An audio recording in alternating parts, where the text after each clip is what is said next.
Kamusta mga repapit, si Alex Honce to at sa video na to ay ipapakita ko sa inyo, ituturo ko sa inyo kung paano kumikita sa stock market at yung method dito para kumita ng pera ay it's either peso cost averaging or money compounding. May ilang way para kumita sa stocks. Yung una na talagang well-known ng mga walang alam tungkol sa stocks ay yung pag nagpumasok ka sa stock, magba-buy ka tapos isa-sell, gano'n, di ba? Ang tawag doon sa stock, trader ka, nagba-buy and sell. Pero yung dalawang way pa para kumita ng pera ay yung isa nga, yung peso cost averaging at yung pangatlo naman ay yung money compounding. Yung money compounding, kunyari nag-invest ka ng pera dito, kumita ka, tapos nire-invest mo, yung interest nun ay magkaka-interest uli. So, money compounding ang tawag doon. Nagkaka-interest yung interest. Money compounding ang tawag doon. Ang peso cost averaging naman, nangyayari niyan, the whole 12 months, maaring sa January natalo ka. Tapos pagdating ng February, nanalo ka ng ilang libo. Pagdating ng March uli, medyo natalo ka ng konti, pero may natira ka pa rin kita. Kumbaga, kunyari, kumita ka ng 20,000, pero pagdating ng March, ay nawala mo uli yung 10,000. Tapos, pagdating na naman ng ilang buwan, bumababa, tumataas yung kinikita mo. Tapos, every month nun, habang nangyayari yun, nag-iimbak ka pa uli ng pera. Kunyari, whatever amount, 2,000, 5,000, or 10,000. Ano man yung kaya mong perang idagdag na additional sa initial mong investment. Kunyari, nag-invest ka ng 50,000. Tapos monthly, naglagay ka ng 5,000 monthly. So, sa the whole 12 months, ang mismong investment mo ay 110,000. 110,000 ang invest mo. Ngayon, whatever kinita nun, maaaring yun nga, January, February, March, April, bumababa, tumataas ang kinikita mo. Maaaring ilan doon, 2 beses, 3 beses. Sunod-sunod na buwan, talo ka. Parang gano'n. Tapos pagdating naman ng ilang buwan pa nun, maaaring kumita ka ng 20,000 pataas. So ngayon, dito sa video na to, ipakikita ko sa inyo kung paano nangyayari yun. Mali pa nga yung pagkakalagay ko rito eh. Mali yung pagkakalagay ko rito sa may unang hindi ko na isulat yung loss.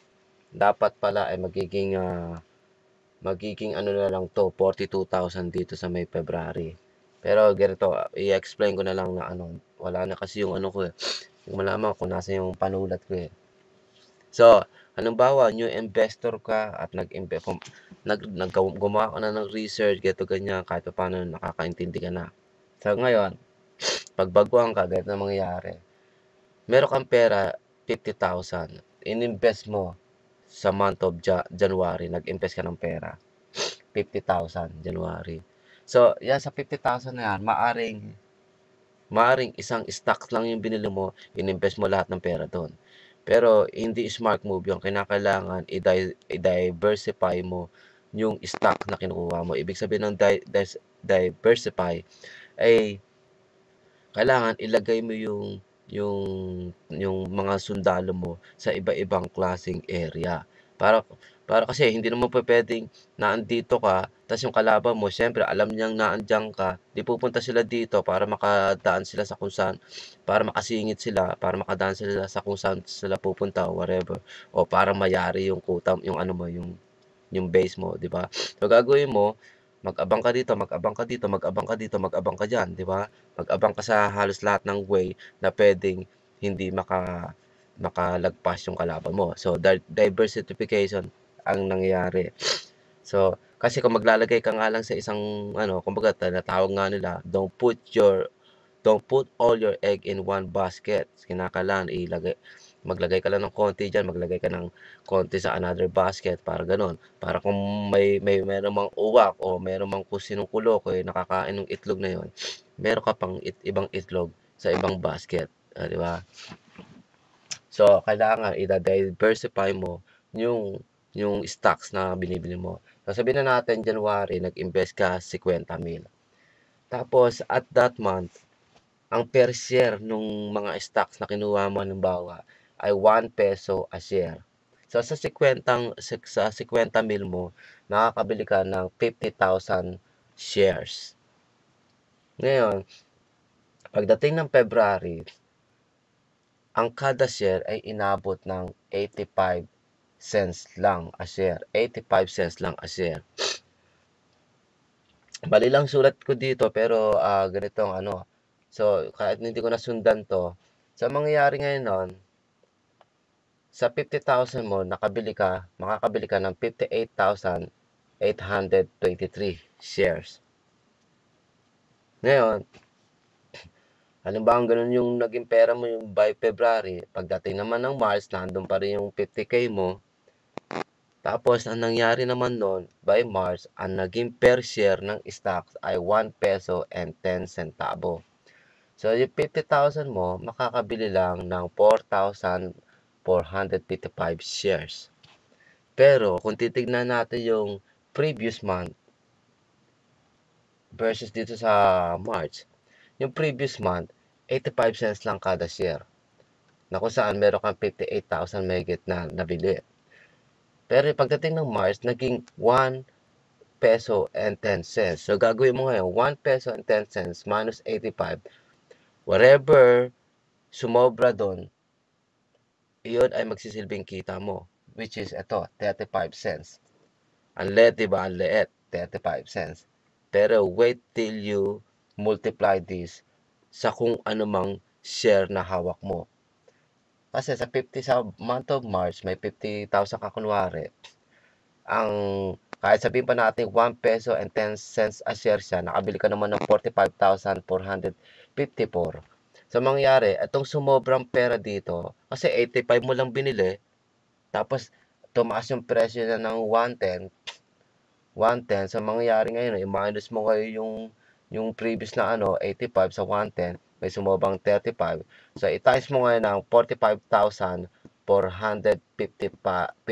a share, 54 shares.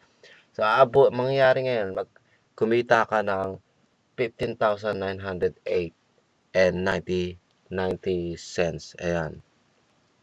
Ngayon, pag inad pa natin yung investment mo, yung initial investment mo, edi aabot ka ng 65,908 and 90 cents. Ngayon, pagdating ng April, meron kang 65,908 na capital na kung saan kumita ka na nga ng 15,000, halos 16,000. Nangyari naman, this time, tumaas pa lalo yung per share. Naging 1 peso and 25 cents a share. So, yung 65,000 mo, 65,908 mo, makakabili lang ng 52,726 shares. Ngayon, yung previous month, balik ulit na naman tayo sa previous month, 110 lang yung nakaraan. Tapos ito, 125 yung sa April. So, gagawin mo ngayon, i-minus nyo 125 minus 110. So, may kulang na 15 cents. Diba? May kulang na 15 cents para matapatan yung whatever amount ng kada share itong month ng April. So, 15 cents times 52,726 shares na nabili mo sa 65,000 mo, ang magiging total niya ay 7,908 na kung saan iyon ang nagsisilbing loss. Nagsisilbing loss mo yon. Pero dumating na naman yung month of May, sabihin na natin na andito nga calculation, month of May, ang naging per share ay 90 cents. Tapos, i-minus ngayon natin sa may previous month uli ng April na 125. I-minus natin yung 125 minus 90, may sumobrang 35 cents. So, sa May, pinagpalagay ko dito kunwari, nakabili tayo na meron akong hawak na share na 59,317. So, 35 cents times 59,317, ang equal nun ay 20,760. So, iyon, nagsisilbing profits yon. Profits, di ba? Iyon yung initial profits. Pero gagawin mo ngayon nun, hindi ka basta matutuwa sa 20,760 na yan kasi nga, alam mo, last month ay nalugi ka ng 7,908. So, gagawin mo sa 20,760 na yun, i-minus mo yung 7,908, ang magiging actual mong kita ay 12,852. Yan yung actual mong gain for the month of May. So, ganun ang mga basic way kung paano kumikita. So, maaring malugi ka sa February, tas maaring sa next month kumita ka naman. Kunyari, kumita ka ng 30,000 next month. Nalugi ka nung February ng 5,000 lang, pero kumita ka naman ng March ng 30,000. O di, bawasan mo yung 5,000, di ba kumita? Natalo ka ng 5,000 sa February, kumita ka naman ng 30,000 sa March. So, sa makatwid, parang ang actual mong kita doon ay 25,000. Tapos pagdating naman ng April, ay natalo ka naman ng 15,000. So, yung 25,000 mong panalo previous month, babawasan mo ng 15,000, o di 10,000 na lang kita mo. Pagdating na naman ng May, bigla naman nanalo ka uli. Nanalo ka uli sa shares.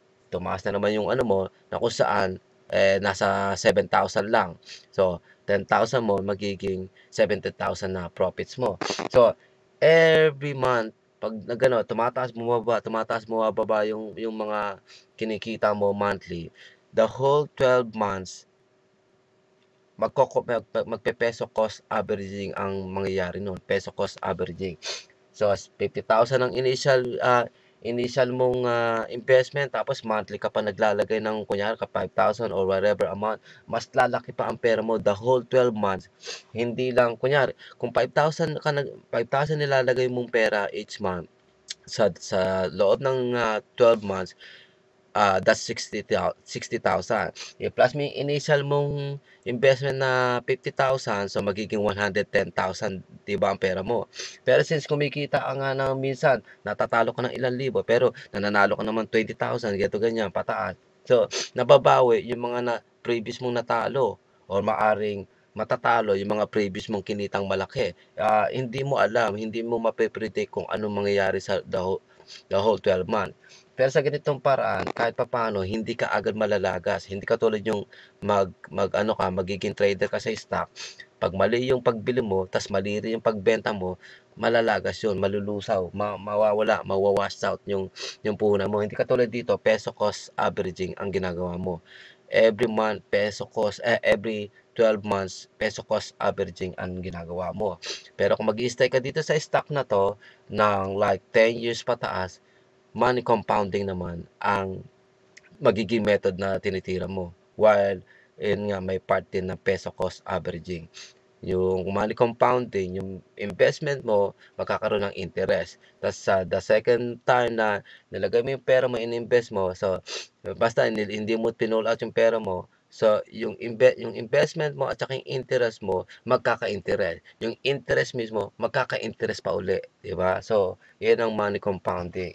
So, ganito ang mga way kung paano kumita sa stocks. Ito yung very basic or very simple way para mapaliwanag kung paano nga ba nagkakapera sa stocks. Kung feeling nyo interesting, informative tong video ko, i-click nyo yung like button. I-click nyo na rin yung subscribe button. I-share nyo tong video ko. The more na ginagawa nyo yan, the more kayo makakita ng mga ganitong paliwanag na kung saan hindi natin basta nakikita sa school o napapag-aralan sa school, lalo na sa bahay natin, o wala nagtuturo sa atin nito, kapatid, kamag-anak, magulang, kakilala. Dahil kinakailangan mo talagang aralin to hindi basta to nakukuha sa kung saan-saan. So, sige, till next time na lang.